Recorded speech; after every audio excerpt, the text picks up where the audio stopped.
स्वागत है। ब्रेक के बाद आगे बढ़ेंगे, जहां बस्ती में लव जिहाद के मामले का खुलासा हुआ है। हाथ में कलावा बांधकर लड़कियों को प्रेम जाल में फंसाया, लड़कियों के बनाया आपत्तिजनक वीडियो, धर्म परिवर्तन और देह व्यापार का दबाव बनाया। बताया जा रहा है कि 300 लड़कियों को लव जिहाद के जाल में फंसाया गया। मामले में हिस्ट्री शीटर अफजरुल गिरफ्तार किया गया है। आरोपी समेत 8 लोगों के खिलाफ मुकदमा दर्ज हुआ है। यूपी के बस्ती का ये मामला, जहां लव जिहाद का ऐसा सनसनीखेज मामला सामने आया है जिसने रूह कपा दी है। अफजल हक उर्फ प्रिंस नाम के एक हिस्ट्री शीटर ने हिंदू बनकर, यहां तक कि हाथ में कलावा बांधकर एक युवती को प्रेम जाल में फंसाया और फिर हैवानियत का अंतहीन सिलसिला यहां से शुरू हुआ। पीड़िता का आरोप है कि आरोपी और उसके भाई ने अब तक 300 हिंदू लड़कियों को जाल में फंसाकर उनके आपत्तिजनक वीडियो बनाए हैं और उन्हें देह व्यापार के बाजार में धकेल दिया। युवती के साथ न सिर्फ गैंग रेप हुआ, बल्कि विरोध करने पर उसके परिवार को टॉर्चर और भाई को किडनैप किया गया। पुलिस ने मुख्य आरोपी को गिरफ्तार कर लिया और गिरोह के 8 लोगों पर शिकंजा कसा गया है। ऐसे में अब ये सवाल लगातार गहराता जा रहा है कि क्या ये कोई बड़ा इंटरनेशनल सिंडिकेट है जो इस तरीके की घटनाओं को अंजाम दे रहा है।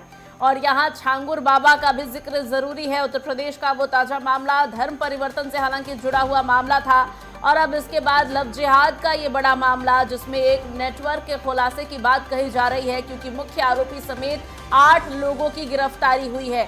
मामले में हिस्ट्री शीटर को गिरफ्तार किया गया है, जो प्रिंस नाम का बताया जा रहा है। हिंदू बनकर उसने एक लड़की को प्रेम जाल में फंसाया। दरअसल इसी लड़की के जरिए इस पूरे मामले का खुलासा हुआ, जिसने दावा किया है कि 300 लड़कियों को लव जिहाद के नाम पर इसने फंसाया और फिर देह व्यापार जैसे गंदे बाजार में धकेला। मैंने जो है 2023 से ही मेरा जो है वो मुझसे हॉस्पिटल में मिला था, जहाँ पे वो मुझे हिंदू बता के उसने बातचीत शुरू की। उस दौरान उसने मेरा नंबर वगैरह लिया। उसका नाम प्रिंस था और उसने जो हाथ में कलावा वगैरह बांधा था, तो मुझे लगा वो प्रिंस ही है। उसका नाम वो उसने हिंदू भी बताया था। तो मेरी बातचीत उससे हुई। उसके बाद जो है उसने मेरा नंबर लिया, मुझे दूसरे हॉस्पिटल में जो है जॉब के लिए बुलाया, मालिक से मिलवाने के लिए। वहाँ पे उसने जबरदस्ती मेरे साथ कट्टा लगा के दुष्कर्म किया। और उसका नाम है प्रिंस। उसका पूरा नाम है अशफरुल हक। जब वो शादी का झांसा देके मुझे बहुत टाइम तक ऐसे टहलाता रहा, मैं उससे फोर्स करती थी कि वो अपने वो घर वालों से मुझे मिलाए। तो एक दिन मुझे वो अपने घर ले गया। उसके बाद मुझे पता चला कि वो सब मुस्लिम है, जहाँ पे उसका जो पूरा परिवार था वो मुझे धर्म परिवर्तन के लिए दबाव बना रहा था, मानसिक उत्पीड़न कर रहे थे मेरा। और वहाँ पे उन्होंने मुझे जबरदस्ती कमरे में बंद करके, उसने और उसका भाई असफरुल हक शान, जिसका नाम है सोनू, तो उसने मेरे साथ गलत किया। और उसकी पूरी फैमिली ने, और एक कोई जो व्यक्ति था, जो मतलब मुझे नहीं पता वो कौन था, वो आया, उसने भी मेरे साथ रेप किया। देखिए, थाना पुरानी बस्ती, जनपद बस्ती का रहने वाला एक युवक जिसका नाम अफजरुल हक उर्फ प्रिंस है, ये पुलिस जनपद बस्ती थाना कोतवाली में पंजीकृत अभियोग में वांछित चल रहा था। 25,000 रुपए का उस पर इनाम था। इसको गिरफ्तारी के लिए गठित टीम द्वारा बांद्रा मुंबई इलाके से गिरफ्तार किया गया, जहाँ से नियमानुसार इसका न्यायालय से ट्रांजिट रिमांड प्राप्त किया गया। आज उसे बस्ती न्यायालय में पेश किया जा रहा है, जहाँ से नियमानुसार रिमांड याचना की जाएगी। इसमें साक्ष्य संकलन और अन्य कार्यवाही प्रचलित है। तथ्यों और साक्ष्यों के आधार पर जो भी वैधानिक कार्यवाही होगी, नियमानुसार वैधानिक कार्यवाही सुनिश्चित करेगी।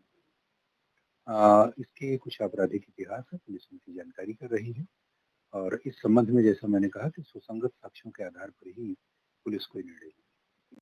और इसी पर ज्यादा जानकारी के लिए यूपी स्टेट हेड राघवेंद्र हमारे साथ जुड़ गए हैं। राघवेंद्र, बस्ती से मामला सामने आया है लव जिहाद का एक बार फिर से, जहां पर न केवल एक बल्कि 300 लड़कियों को लव जिहाद के जाल में फंसाया गया है। क्या है पूरी जानकारी, विस्तार से बताइएगा। बिल्कुल, जिस तरह प्रिंस उर्फ असीरुल हक की कहानियां पीड़िता ने व्यक्त की है, कहीं न कहीं से लोकल इंटेलिजेंस, पुलिस प्रशासन और सरकार पे भी कई सवालिया निशान खड़े करते हैं कि वो बस्ती जो गोरखपुर जनपद से कट करके बना हो नया जनपद, जहां पे मुख्यमंत्री योगी आदित्यनाथ जिस प्रदेश में धर्मांतरण लव जिहाद पे कठोर कानून बनाते हो, जहां पे कहीं भी किसी को इस तरह की सुविधा न दी जाती हो कि किसी भी धर्म से दूसरे धर्म में आप परिवर्तित करेंगे या महिलाओं का यौन शोषण करेंगे, उसी प्रदेश के गोरखपुर के समीपवर्ती जनपद बस्ती में इस तरह का विभत्स रूप देखने को मिला है, जहां लगभग 350 लड़कियों का धर्मांतरण कराया गया है। उनके कई आपत्तिजनक वीडियो बनाए गए हैं, उन पे धर्म परिवर्तन का जबरन दबाव डाला गया और जिस तरह से पीड़िता ने बयान दर्ज किए हैं कि पूर्व समय में भी हमने एफआईआर दर्ज कराई, लेकिन बहुत कमजोर धाराओं में एफआईआर दर्ज हुई और उस पर कार्रवाई नहीं हुई। कहीं न कहीं ये बस्ती के पुलिस प्रशासन पे बहुत बड़ा सवालिया निशान लगाता है कि क्या बस्ती की जो जनपद पुलिस है, क्या वो इसीलिए है कि यहाँ पे अवैध धर्मांतरण होता रहे, यहाँ पे इस तरह के सिंडिकेट चलते रहे। जिस तरह से पीड़िता ने बयान दर्ज कराया और नेपाल का जिक्र उसने किया और जिस तरह अन्य गल्फ कंट्री की तरफ जिस तरह पीड़िता इशारा कर रही है कि केवल बात धर्मांतरण की नहीं है, ये अवैध देह व्यापार का भी जुड़ा हुआ मसला है। वहीं पीड़िता ने यह भी आरोप लगाया कि जो आरोपी थे, जो प्रिंस हिंदू बनकर हमारे साथ इस तरह की चीटिंग किया, 2022 में हॉस्पिटल में मिला, उसके बाद से वो प्रेम जाल में मुझे फंसाया, फिर वीडियो बनाया। जब हम उसके घर गए तब मुझे जानकारी मिली कि ये मुसलमान है और जिस तरह से आरोप लगे हुए हैं ये बताता है कि आतंकवादियों से भी संबंध उसके हैं। जिस तरह से पीड़िता ने अपने बयान में बोले हैं तो एक तरह से कहा जा सकता है कि उत्तर प्रदेश के लिए, वो भी बस्ती जनपद जो नेपाल बॉर्डर का समीपवर्ती जनपद है, जहां पे नो मेंस लैंड एरिया का महाराजगंज हो, सिद्धार्थनगर हो, पीलीभीत हो, लखीमपुर खीरी हो, इन जनपदों में जिस तरह से बहराइच में, श्रावस्ती में अवैध धर्मांतरण का एक बहुत बड़ा जाल पाया गया था छांगुर गिरोह का, और उसी जनपद से सटे बस्ती जनपद में इस तरह की बातें सामने आई हैं। और ये भी कोई उत्तर प्रदेश पुलिस या एसटीएफ ने इसका खुलासा नहीं किया है, बल्कि पीड़िता के बयान आने के बाद से ये बातें सामने आई हैं। तो जरूर कहीं ना कहीं से उत्तर प्रदेश पुलिस और एसटीएफ पे भी एक सवालिया निशान खड़ा होता है। यहाँ की एसटीएफ पे भी सवालिया निशान खड़ा होता है कि 2022 से 2025 तक न जाने कितने कार्यक्रम उस बस्ती जनपद में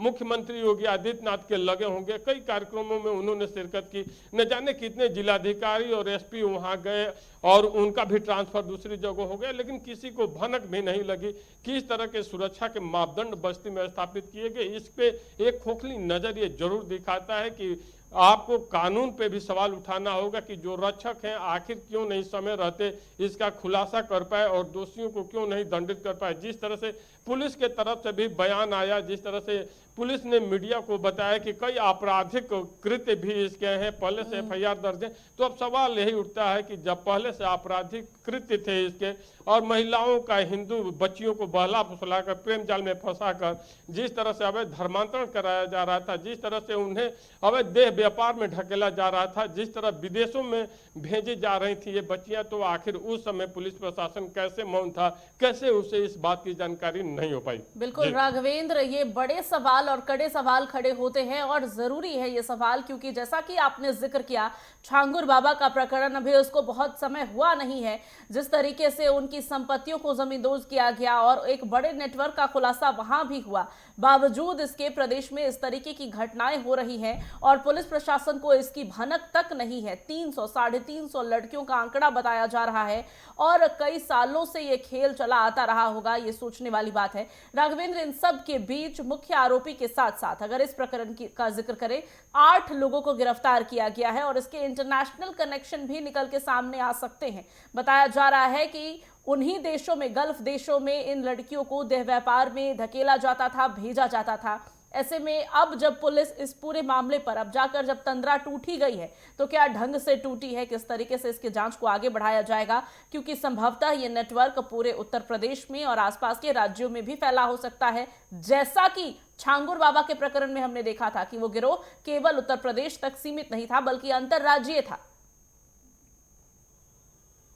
बिल्कुल, छांगुर की बात कर लें या ये प्रिंस नामक युवक की बात कर लें, हम किसी की भी बात कर लें, चूंकि बिहार में या झारखंड में या उत्तर प्रदेश का जो पूर्वांचल बेल्ट है, यहाँ पे गरीबी बहुत ज़्यादा है और गरीब बच्चियों को बहला फुसला करके प्रेम जाल में फंसाना, उनको देह व्यापार में धकेल देना या फिर धर्मांतरण कराकर दूसरे कंट्री में भेज देना स्वाभाविक सी बात है। किसी भी कंट्री में जब ये बच्चियां जाती हैं, धर्मांतरण करा करके जब जाती हैं, तो उनके साथ अनैतिक कार्य ही होते हैं। तो इतना बड़ा सिंडिकेट काम कर रहा था और 2022 से लगातार ये सिंडिकेट काम कर रहा है, लेकिन किसी भी पुलिस महकमे को इसकी भनक नहीं लगी, या ये कहिए कि सारी जानकारी होते हुए भी उचित चीजें जो हमारी मन माफिक थी वो पूरी होती रही, जिसकी एवज में हम शांत रहे और उस पर कोई एक्शन नहीं लिए। ये तो जांच में पता चलेगा आखिर इसमें दोषियों में कौन कौन संलिप्त हैं, या पुलिस के कौन कौन से चेहरे हैं जो इस सिंडिकेट में संलिप्त थे और अपनी खामोशी ओढ़े हुए थे और कहीं से भी कोई कार्रवाई इस पर नहीं होती थी। लेकिन एक बहुत बड़ा सवाल तो खड़ा होता ही है कि अगर बस्ती में, गोरखपुर में, सिद्धार्थनगर में, महाराजगंज में, ये वो जनपद है जो मुख्यमंत्री का शहर है, उस शहर के समीपवर्ती सीमावर्ती ये जिले हैं, और यहाँ पे अगर इस तरह का धर्मांतरण होता है, लफ्ज जिहाद होता है और वहाँ की बच्चियों को अगर बहला फुसला के, हिंदू बच्चियों को अवैध धर्मांतरण करा के यौन शोषण जैसे आरोपों में भेजा जाए, उनको गल्फ कंट्री भेजा जाए देह व्यापार करने के लिए, तो बहुत बड़ा सवाल खड़ा होता है। अब देखना होगा कि पूरा अब जब मामला संज्ञान में आए तो मुख्यमंत्री की तरफ से इस पर क्या एक्शन लिए जाते हैं। बिल्कुल राघवेंद्र, देखना होगा कि मुख्यमंत्री योगी आदित्यनाथ की ओर से क्या एक्शन लिया जाता है, क्योंकि ये सिर्फ केवल एक जिले का मामला नहीं है, बल्कि ये देखने वाली बात होगी कि कौन कौन से कितने जिलों में विदेशों से फंडिंग हो रही है लव जिहाद के लिए। बहुत बड़ा सवाल है। ज्यादा जानकारी के लिए बहुत बहुत शुक्रिया आपका।